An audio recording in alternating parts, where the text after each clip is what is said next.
What's poppin', guys? Kyle here. Today we're back with another video that I didn't plan on making. The one that I had filmed about a couple days ago, that was supposed to be my comeback video, but it looks like this one's going to be my comeback video.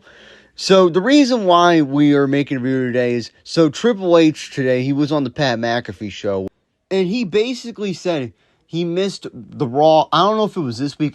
I think it was the one in Milwaukee, so it was fairly recently, right?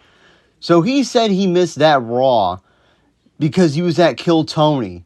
And then he realized something. He's like, oh shit, I ain't supposed to say this on air. I forgot. This was on air. I didn't mean to say this. Right? So he basically made a mistake and basically exposed that he missed time on the job. Right? Now, generally, I wouldn't mind somebody doing this, whatever. It's like, whatever. If you want to go and kill Tony, I don't care, whatever. I mean, Triple H, he's done his time. He's done his years of work, whatever. So, I mean, I guess I don't blame him for going on there. But, like, to say it out in the open, to say, like, out in the public, like, oh, no, I missed an episode of Raw, or I missed a show. It's like, it just kind of, like, when I heard that, it just kind of signaled to me that, like, this dude doesn't care. Because here's the thing. Now, he was uptight about kayfabe, whatever, and all that other stuff. But this guy, like Vince McMahon was WWE. He was the one that built it. He was the one that worked around it 24/7. Even when he went on vacation, I've heard stories that he'd bring the writers with him on vacation because he wanted to be at the pulse of his own company. Meanwhile, Triple H doesn't want to be anywhere near it at all. And it shows. Every week on Raw, it ends the same way. The champions don't defend their titles. I mean, I'm just thinking about this now. Tiffany Stratton. Did anybody actually remember that she was still the champion? Or even any of the other, it's like, or even any of the other stories. It's like, can you think of one storyline that Triple H has written that has actually been memorable out past WrestleMania 40? I don't really think there is one, because the thing is, he goes for moments, because since he knows that he can't write a good story, and he uses the excuse a lot too that, like, we're doing a long game, we're gonna try that one, right? He uses that excuse, but like I've commented on people's posts before about this. It's like, long-term booking is just an excuse to drag out a boring storyline. And that's what this Seth Rollins and CM Punk thing has been. Ever since he's come back, it's like, where's the progress? That's a good example, actually. It's like, where's the progress in this storyline? When is this thing going to ever end? I mean, like, you can look at that feud and be like, okay, well, it's a feud, so it's good or whatever. But it's like, what about the next feud? What about Seth Rollins' next feud? What about facing LA Knight or go against someone new? Why is it always like CM Punk or the thing about the Vision too, right? Seth Rollins' faction. Every week during the main event, right? So this is another thing that Triple H falls back on. So if he can't think of an actual opponent for you to face, he's like, well, let's put him in a tag team match. That surely should be good, right? No, it's not. I mean, think about it. How many times have we had this where, like, it was John Cena this year. He teamed up with Cody Rhodes, and they had a match at what I don't even wait. What? No, he didn't team up with Cody Rhodes. He teamed up with Logan Paul at Money in the Bank this year. It's like, is there a reason why that happened? No, probably to sell tickets, actually. And the reason why that's baffling is because then at Clash of Paris, or like literally like right after he turned face, that whole storyline with John Cena and Logan Paul was just flushed down the drain. Because now they don't like each other now. It's like, so how did we get to this point? There was never no explanation for how we got to this point. This guy is just not in the business. Or he's just not in the business of making a good show. It's like, because, like I'm telling you here, every Raw ends the same way. It's like, oh no, DQ. Surprise or pop. That's the other thing too. It's like, think about it at SummerSlam. It's like, everything now we have to go for everything that we're excited for is now, oh my God, a return or whatever. And yeah, a return was good, but that wasn't the only thing that we would be excited for back in the day. If some, like, maybe actually what actually happened in the match, like, oh, maybe something could happen, or oh, maybe, like, Brock Lesnar could F5 John Cena, or even, like, Brock Lesnar could F5 Austin Theory off the cell pod in the Elimination Chamber. And that is, like, one thing where you don't expect it to happen, or, like, I mean, it's obviously planned to happen, but, like, you don't expect it to happen, but you always expect at the end of the match, it happened at SummerSlam, John Cena was sitting in the ring still. It's like, come on, we know something's going to happen, like The Rock's going to come back, or Brock Lesnar's going to come back, and that's what happened. Or even these, like, dull spaces when CM Punk is like, well, I got somebody here. It's like, whoa, wait a minute. So you're telling me AJ Lee's going to come back? Then that happens. It's like, no shit, that was going to happen. Nobody was expecting anything different. And that's the other thing, too. So, like, with these Raw finishers or whatever, it's like, how many weeks have you seen it where it's like Jey Uso and Sami Zayn versus Bronson Reed and Braun Breaker? How many times have we gone that matchup to main event a Raw? I feel like it's been almost every single one of them. And you know what happens there, too, when you do that?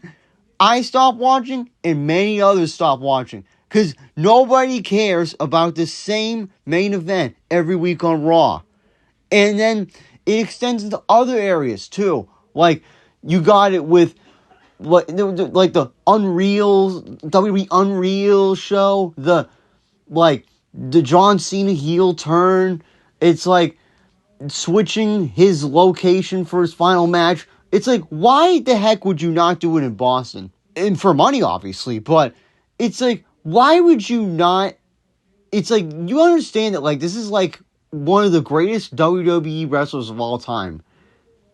And you don't even give him the respect to give him his final match in his hometown. Are you kidding me? This is what we're dealing with here. We're dealing with somebody that is just, he is completely zoned out. I don't know, I mean, I think there's a certain word for it. But it's just like, he's just phoning it in. He's just relaxing on some beach in Greece, whatever. He's at Kill Tony. He's on some podcast. He's on the Flagrant podcast. He's probably going to be on Joe Rogan soon. I wouldn't be surprised if he did that one. And then meanwhile, WWE is going to shit.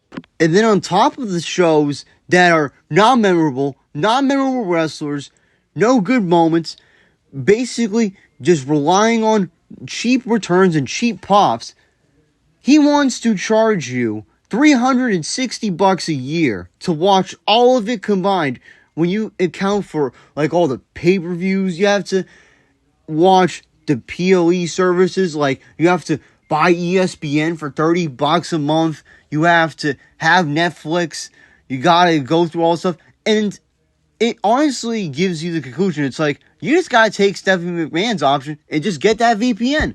It's like, go set your VPN to somewhere in, like, Italy or Canada if you want to be close to the U.S., It's like, that's the only option now if you want to save money and watch something that's not even probably worth watching. It's like, I already have Netflix and, like, the Peacocks and the, the ESPN. I don't even know if I have the ESPN.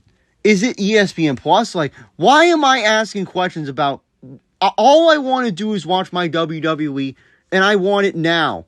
It's like MTV. It's like, I want my MTV. That's what it's like. You gotta call the cable company. It's like, hey, I want my MTV. Well, I'm calling the cable company and saying, hey, I want my WWE on the USA Network, the way it was back in 1999. That's what I should be saying and calling about, right? That's what we should be doing right now. Have everything on one network, the WWE Network, actually, so I can probably stream it, because Vince was a genius and came up with that idea. And in fact, the other idea that he came up with that was really just revolutionary was this whole WWE thing. So when I see it being ran to the ground by people that don't care, it's like, it's just so disrespectful to the guy who actually did create it. And it's honestly just, I'd be curious to see about, like, how Vince feels about it. I mean, we know how Vince felt about the Hulk Hogan thing. he was like, it was a disappointment. And I agree, it was a disappointment. Like, I feel like they should have done more, but it was just on short notice because Triple H doesn't care. Triple H doesn't put effort into anything. He doesn't think things through. I mean, we know he does actually. I mean, I take that back. We know he thinks things through, but does he really, like, put any effort into, like, maybe I should change up the main event for Raw tonight. Maybe there shouldn't be a brawl in the night. Gee, maybe we shouldn't have a DQ on SmackDown tonight. But there's still going to be one anyways. And then you got this slap together PLE called WrestlePalooza. That's going to be probably one of my next videos about. I'll get more into what I think about the WrestlePalooza in the next video. But to put it simply, this thing it's not looking good. And then on top of that, I have to pay $30 to watch it. When it's probably not even going to be better than a Raw was in like 2011 or in 2006, 2002, Attitude Era, Classic Era. The first episode of Raw ever. It probably won't even be better than that. And I'm supposed to pay for it like it's some, like, oh my gosh, it's the greatest thing ever. I've never seen anything this amazing before. And the intros to the shows, and yeah, I mean, I get, like, okay, like, whatever, like, the intro is going to be the same, like, I'm not really complaining about that, but the real intro is when they're walking into the arena. I don't give a shit about Solo Sikoa walking into the arena. I don't care about Rhea Ripley walking into the arena. This is supposed to be reality TV, not a sport. I don't know how many times I've said it or I've heard it, but it's true. This is supposed to be reality TV. See, I mean, I know I could have said more. I think this was honestly like just months of just watching Raw time and time again. All these WWE shows time and time again. Being bored out of my mind. Like, you know, there comes a point where it's like you're loyal to something, but at some point it's like you just can't watch it anymore. And I'm getting close to that point to where it's like, why am I watching this anymore? It's like, what has actually happened to, like, me or whatever that's made me think, like, wow, you know, I just gotta watch this week. The only thing I could think of that is, like, keeping me watching at this point is John Cena and all of the other stars. But, and I was thinking, it's like all the other stars, where it's like Randy Orton, yeah, that was somebody that, you know, I like, or, but it's like, even he sucks because his booking is terrible. When this is clearly somebody, because here's the thing, even if there's somebody that's good, like Roman Reigns, or, you know, like, I heard that, like, Edge is going to come back or whatever. Like, that's a rumor, right? But it's like, if he's going to come back and have bad booking, then what's the point? It's like, just go ahead and stink it up in AEW. You know? I mean, if he has a match with John Cena, I mean, I probably would like to see that again, you know? One final time, that wouldn't hurt, you know? But the thing is, it's like, everything that made this company good happened in the past, and every time they lean on nostalgia, that just clearly shows that. Because they have nothing planned for the future. They have no faith in the future. Let's just keep putting these guys in the main event that are 30, late 30s, 40 plus years old, because we have no other options. We have no other stars being built up right now. So what you saw in this video, to sum it up, is my months-long frustrations with WWE. And once I saw Triple H go on Pat McAfee and just basically be like, oh, I don't care, that just set off something in me where I was like, I gotta talk about this, I gotta speak about this. I can't stand to see this great company, I can't see this great form of entertainment just go to waste, just go to shit, be bought up by some company that just wants to profit from it. I can't take it anymore. I can't stand it anymore. I'm not going to stand for it anymore. And with that being said, guys, that's going to do it for this video here today. If you guys want to see someone say their unfiltered opinion about WWE, I think this is the place for you. And with all that being said, guys, remember, we the ones.